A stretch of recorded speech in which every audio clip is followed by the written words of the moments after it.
Salut à tous. Famille culée, n'hésitez pas à aimer et à vous abonner à la chaîne pour tout savoir sur le Barça. Dans cette vidéo, nous avons 3 nouvelles concernant notre club bien-aimé. Passons à la première. Le Barça continue de travailler avec intelligence et une vision d'avenir sur le marché actuel des transferts, et l'un des noms qui a émergé avec force dans l'agenda du club est celui de Nick Woltemade. Le jeune attaquant allemand a été l'une des grandes révélations de la saison en Bundesliga et a suscité l'intérêt de plusieurs grands clubs du continent, y compris, bien sûr, le Barça. Mais ce qui a fait la différence, c'est quelque chose qui ne s'achète pas avec de l'argent, le désir du joueur lui-même de porter les couleurs blaugrana. Dans un contexte où le club mise sur le renforcement de son effectif avec de jeunes talents engagés et ayant une marge de progression, le profil de Nick Woltemade correspond parfaitement au plan du nouveau staff technique dirigé par Hansi Flick. Le technicien allemand, qui connaît de première main l'évolution de son compatriote dans le football allemand, a donné son feu vert au suivi d'un joueur qui, à 23 ans, se distingue non seulement par sa physique et sa puissance, mais aussi par son intelligence tactique, sa capacité associative et sa maturité dans le dernier tiers du terrain. La direction sportive blaugrana, avec Deco à sa tête, a reçu des rapports très positifs sur l'attaquant du Stuttgart. Sa performance lors de la dernière campagne a été remarquable, se consolidant comme une référence offensive qui ne vit pas seulement du but, mais participe également activement à l'élaboration du jeu.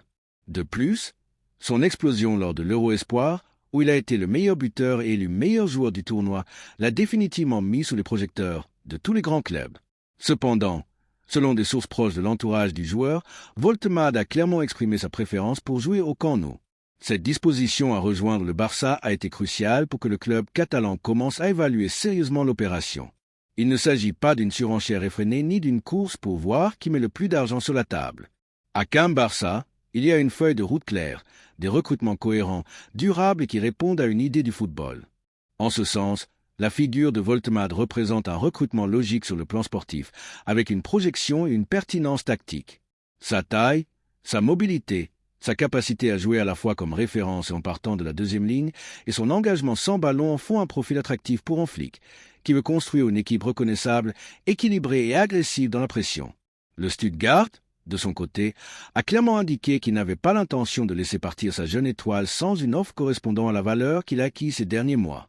Il n'existe pas de clause de résiliation automatique, donc toute opération passerait directement par une négociation entre les clubs. Néanmoins, dans l'entourage du Barça, on croit que si le joueur maintient sa position ferme de vouloir venir au Barça, le club allemand pourrait être forcé de s'asseoir à la table des négociations. Dans ce type d'opération, la volonté du joueur joue toujours un rôle déterminant, et encore plus si le footballeur voit dans le projet qu'il ait une opportunité unique de grandir et de concourir au plus haut niveau. Depuis le département économique du club, l'opération est étudiée avec prudence. On sait que ce n'est pas un recrutement d'urgence ni une priorité absolue, mais une opportunité qui pourrait se concrétiser à un coût raisonnable et sans hypothéquer le budget général. Flick, Deco et le secrétariat technique sont d'accord pour dire que le recrutement ne doit pas se faire à n'importe quel prix. Il n'y a pas d'urgence ni l'intention d'entrer en guerre d'offres avec des clubs anglais ou d'autres grands d'Europe. L'idée est claire, si le Stuttgart accepte des conditions viables, le Barça ira de l'avant. Sinon, on tournera la page sans drame. Il est important de souligner que l'arrivée de Woltemade ne signifierait pas une pression immédiate sur le joueur. À Barcelone, on comprend que les jeunes ont besoin de temps et d'espace pour s'adapter. Il ne s'agit pas de lui exiger 20 buts lors de sa première saison, mais de lui permettre de grandir dans un environnement compétitif, de se former dans un style exigeant et de contribuer grâce à sa polyvalence en attaque. Dans les bureaux, on apprécie également sa mentalité. Nick a démontré de la personnalité, du leadership et de l'engagement dans ses équipes précédentes, et sa performance avec l'équipe d'Allemagne Espoir est une preuve supplémentaire de son caractère compétitif. De plus, l'opération répond également à une stratégie sportive du club. Renforcer le stock offensif avec des profils différents de ceux déjà existants dans l'effectif. Woltemade offre un type de jeu plus physique, capable de fixer les défenseurs centraux, de protéger les ballons et d'ouvrir des espaces pour ses coéquipiers. Son jeu dos au but, ajouté à sa mobilité dans la surface et sa lecture du jeu, peuvent être une ressource très précieuse dans les matchs où un autre type de solution en attaque est requis. Bien sûr, tout le monde dans l'entourage du club ne voit pas cette opération comme une priorité. Certains secteurs pensent que l'investissement devrait se concentrer exclusivement sur des footballeurs expérimentés et avec une expérience dans les compétitions européennes. Cependant, de plus en plus de voix au sein de la structure technique du club défendent que ce type de pari, s'ils sont faits avec prudence et sans déséquilibres économiques, peuvent être le chemin pour reconstruire une équipe compétitive à moyen terme. Et les exemples de ces dernières années de footballeurs arrivés comme promesses et finissant par devenir des actifs importants renforcent cette vision. En ce sens, le cas de Voltemade est paradigmatique. Un joueur qui non seulement a une projection, mais qui est déjà une réalité dans le championnat allemand et qui, de plus, a l'ambition de faire le saut vers un club historique comme le Barça. Ce mélange de jeunesse, de maturité, de fin et de prédisposition à apprendre en fait une option très intéressante pour renforcer l'effectif.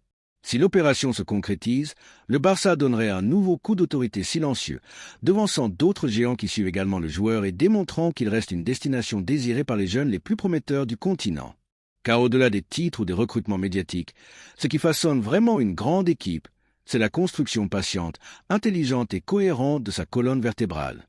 Les supporters culés ont maintenant la parole. Que pensez-vous de cette possible incorporation? Parieriez-vous sur un jeune talent comme Nick Voltemade avec projection et engagement, ou préférez-vous que le club mise sur des renforts plus expérimentés? Pensez-vous qu'il peut être une pièce clé dans le nouveau projet de Flick? Ce qui est clair, c'est que le Barça bouge et le fait avec l'intention de construire l'avenir, car si quelque chose nous a appris ces dernières années, c'est que lorsque l'on planifie bien, les fruits finissent par arriver, et peut-être que Voltemade en sera un. La deuxième nouvelle concerne une décision importante dans notre club bien-aimé. Le Barça continue sa planification sportive méticuleuse pour la nouvelle saison, ajustant chaque décision avec la précision chirurgicale qu'exige une étape aussi décisive dans l'histoire récente de notre club bien-aimé. Et bien que le marché des transferts présente toujours une pléthore d'opportunités intéressantes et de noms qui suscitent la curiosité, tous ne correspondent pas, loin de là, à la philosophie actuelle et aux besoins spécifiques de notre équipe. Ces dernières heures, il a été révélé à l'opinion publique que le jeune et prometteur défenseur Christian Mosquera a été offert à notre club, une manœuvre qui, comme prévu, a généré un certain remue-ménage dans les couloirs de la direction sportive, mais qui pour l'instant n'est pas allé au-delà d'une simple offre protocolaire. La réponse depuis les bureaux de notre club a été claire, concise et sans ambiguïté. Ce n'est pas une priorité pour le moment. Le jeune défenseur central, qui a vécu une saison de consolidation significative à Valence, a suscité l'intérêt de plusieurs clubs européens de renom, notamment l'Arsenal anglais. L'entité londonienne, dirigée par le stratège Mikel Arteta, a manifesté sa ferme décision d'incorporer du talent jeune et prometteur à sa ligne défensive et considère que Mosca correspond parfaitement au profil de son projet à moyen et long terme. En revanche, dans notre maison, à Camp Barça, nous ne partageons pas les mêmes urgences et nous ne considérons pas son recrutement comme une opération indispensable ou nécessaire à court terme. Au-delà de sa projection future indéniable, dans les plus hautes sphères de notre club, on considère à l'unanimité que ce n'est pas le type de renforcement qui correspond actuellement au projet ambitieux que l'on veut construire sous la direction d'Hansi Flick. Selon ce qui a été révélé par les médias catalans ayant accès à l'information interne du club, le nom de Christian Mosquera a été mis sur la table lors d'une récente conversation protocolaire entre des représentants du joueur et des membres de la direction sportive de notre entité. Cependant, la réponse de notre club a été, comme à son habitude, prudente, mesurée et surtout stratégique. Joan Laporta et Deco, figures clés dans la prise de décision sportive, ont parfaitement clair le profil de joueur qu'ils recherchent pour renforcer la défense, et bien que Mosquera possède un potentiel indéniable et une marge d'amélioration considérable, il n'est pas considéré comme un footballeur différentiel pour le présent, ni même prioritaire dans la liste des objectifs. À un moment aussi crucial que l'actuel, où notre club a besoin de consolider ses positions les plus vulnérables avec du talent éprouvé, une expérience spécifique et une capacité de performance immédiate, se lancer pour un défenseur central de seulement 19 ans, encore à polir sur de nombreux aspects et avec une expérience internationale limitée en haute compétition, ne semble pas être la meilleure décision stratégique ni la plus sensée. L'entourage du joueur, pleinement conscient du contexte complexe actuel à Valence, où ils n'ont pas encore été capables de renouveler son contrat, ce qui génère de l'incertitude sur son avenir à long terme, a vu dans notre club une opportunité de prestige pour accélérer son départ et peut-être améliorer ses conditions contractuelles. Néanmoins, le manque d'accord entre le club chez et Mosquera sur son avenir contractuel a été rapidement exploité par l'Arsenal, qui semble avoir beaucoup plus clair le rôle qu'il veut pour lui dans son effectif et est prêt à faire un pari ferme.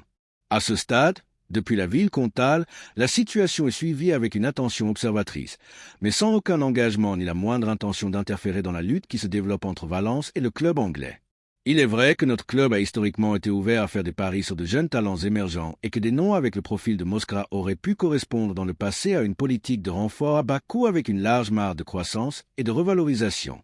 Cependant, À cette étape cruciale de notre histoire récente, marquée par l'impérieuse nécessité d'obtenir des performances immédiates et de garantir une stabilité défensive qui nous a manqué lors des moments décisifs, le secrétariat technique a opté pour faire des pas sûrs et bien calculés. Chaque incorporation possible est étudiée minutieusement sous l'angle de l'impact réel et tangible sur l'effectif actuel, et non depuis la spéculation ou le simple espoir d'un avenir prometteur qui pourrait tarder à arriver. Et dans ce contexte de pragmatisme et d'exigence, la figure de Moskra, avec tout son potentiel, n'ajoute simplement pas assez à ce qui est requis maintenant même. Depuis l'intérieur du club, il y a aussi des voix qui remettent en question la manière dont le nom du jeune défenseur a été présenté dans les médias et à la direction sportive. L'offre, plutôt qu'une opération planifiée et conçue depuis la direction sportive de notre club, semble avoir été initiée depuis l'entourage du footballeur lui-même, cherchant à le positionner de manière stratégique sur le marché et peut-être à augmenter sa valeur en vue d'un éventuel renouvellement frustré ou d'un départ avantageux de Mestalla. En ce sens, notre club reste fermement à l'écart des stratégies externes ou des manœuvres de tiers, priorisant toujours l'intérêt institutionnel au-dessus des urgences individuelles des joueurs ou des agendas des agents externes. Par ailleurs, des sources proches d'Hansi Flick assurent que l'entraîneur allemand a ses propres préférences bien définies pour renforcer la ligne défensive. Le technicien considère qu'il y a d'autres positions plus urgentes à couvrir dans la défense et que les profils de joueurs qu'il évalue répondent à d'autres types d'exigences techniques, physiques et surtout d'expérience éprouvée dans l'élite. Bien que la qualité de Moskra et son potentiel futur soient appréciés, Flick ne l'a pas explicitement demandé comme renforcement ni ne le considère comme une pièce indispensable dans la structure qu'il veut mettre en place lors de sa première année en tant qu'entraîneur de notre club.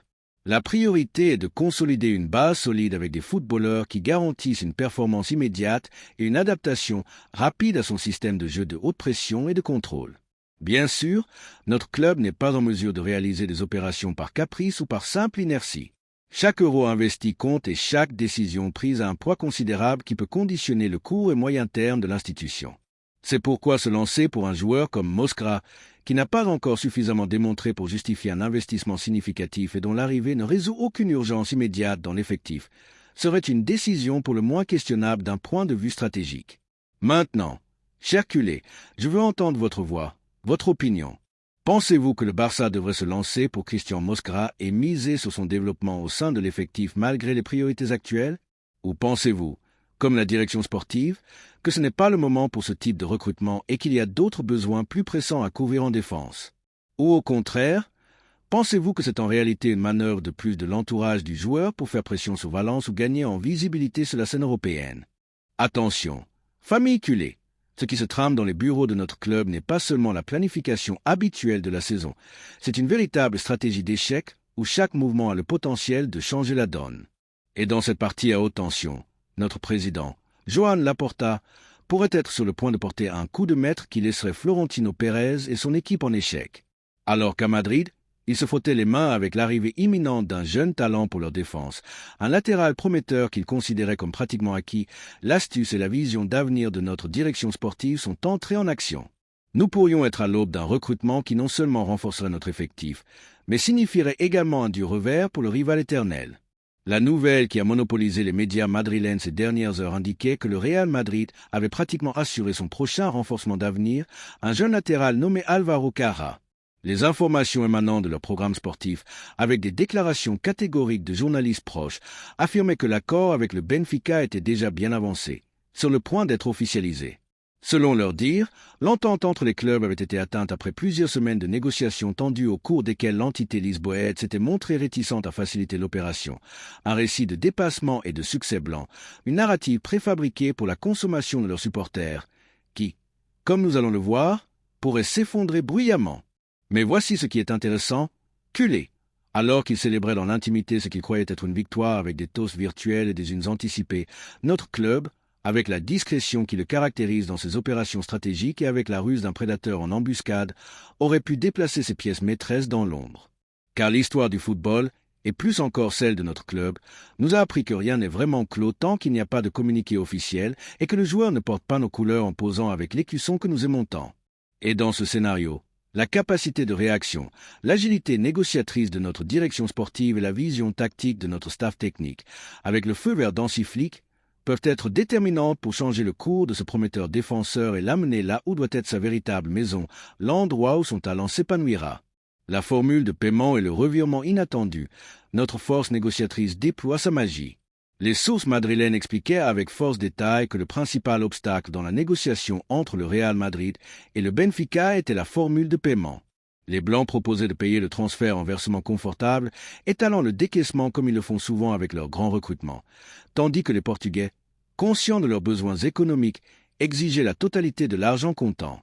À la fin, la version qui circulait dans la capitale était que le club blanc aurait réussi à imposer sa proposition, quelque chose qui, selon eux, pourrait se traduire par une future contrepartie, laissant la porte ouverte à de futures négociations amicales entre les deux entités, un récit qui cherche à justifier une apparente supériorité dans la négociation, une tentative de blanchir une situation qui pourrait bientôt se retourner contre eux. Cependant, c'est ici que notre club entre en jeu et le fait avec une force écrasante qui peut ruiner tous leurs plans. La flexibilité économique, l'ingéniosité incontestable de nos dirigeants pour trouver des solutions innovantes, surtout la capacité inégalée d'offrir un projet sportif infiniment plus attractif pour un latéral avec la projection et le profil d'Álvaro Carrà sont nos atouts les plus puissants. Et si notre club, avec l'habileté qui le caractérise dans ce type de situation de haute tension, a offert une formule de paiement qui non seulement satisfait pleinement les exigences du Benfica, mais les dépasse même, devançant les mouvements que Florentino croyait avoir sous contrôle, l'urgence du Benfica à encaisser de l'argent comptant, mentionnée par les médias madrilènes eux-mêmes, n'est pas une anecdote, mais une vulnérabilité stratégique que notre club s'est exploitée à son avantage, transformant un obstacle en une opportunité. Il n'est pas anodin, culé, que nos démarches, lorsqu'elles sont vraiment importantes et décisives, se fassent avec un hermétisme qui exaspère nos adversaires, les obligeant à spéculer tandis que nous agissons. Imaginez un instant l'émotion qui nous submergerait, la possibilité réelle que notre président, Joan Laporta, avec son instinct de requin sur le marché, ait détecté cette faiblesse dans le dispositif madrilène et ait lancé une offensive silencieuse mais contondante, de l'argent comptant et une offre qui non seulement garantirait au Benfica la stabilité économique qu'il recherche désespérément, mais lui offrirait également une opportunité de revaloriser le joueur dans une vitrine d'élite. Cela non seulement nous placerait dans une position d'avantage inatteignable pour eux, mais laisserait Florentino avec l'eau à la bouche, démontrant au monde que dans le football moderne, la ruse, la capacité de réaction et la vision stratégique sont aussi importantes, voire plus, que la simple puissance économique brute et le carnet de chèques illimité. Ce serait un véritable qui donne plus au moment opportun et avec l'offre qui convient vraiment au club vendeur, surtout au joueur lui-même. Le latéral espagnol, qui a évolué au Manchester United avant son arrivée à Lisbonne, était lié à un contrat de 5 saisons à Madrid et à un salaire considérable, une offre apparemment irréfutable. Malgré le silence officiel qui, selon eux, précédait la confirmation, tout indiquait que son incorporation serait rendue publique une fois que le Benfica aurait terminé sa participation à la Coupe du Monde des clubs, un scénario qu'ils avaient déjà imaginé dans leurs esprits. Carrà, qui aurait déjà exprimé en privé son désir de rejoindre le Santiago Bernabéu, aurait même considérablement baissé son rendement lors des derniers matchs, une attitude qu'il justifiait par l'excuse que le joueur était conscient qu'une blessure pourrait mettre en danger son transfert tant attendu. Un produit de leur contrat sur le point de réaliser son rêve de porter le maillot blanc, tout indiquait que très bientôt il deviendrait un nouveau joueur du Real Madrid. Mais c'est ici que notre club entre en jeu avec une force écrasante et un attrait inégalable, la vision d'Hansi Flick et le projet incomparable qu'il construit dans notre maison. Flick, avec sa philosophie de jeu offensive, de latéraux profonds et de joueurs capables de se joindre à l'attaque et de défendre avec une agressivité constante et disciplinée, est l'entraîneur idéal, le mentor parfait pour un profil comme celui d'Álvaro Carrà. La possibilité de se développer dans un système qui maximise ses qualités innées, dans une équipe qui aspire non seulement à retrouver son hégémonie en Europe, mais aussi à instaurer une nouvelle ère de domination, et avec un entraîneur qui est une référence mondiale incontestable dans l'élite, est un argument de poids qui va bien au-delà du simple aspect économique.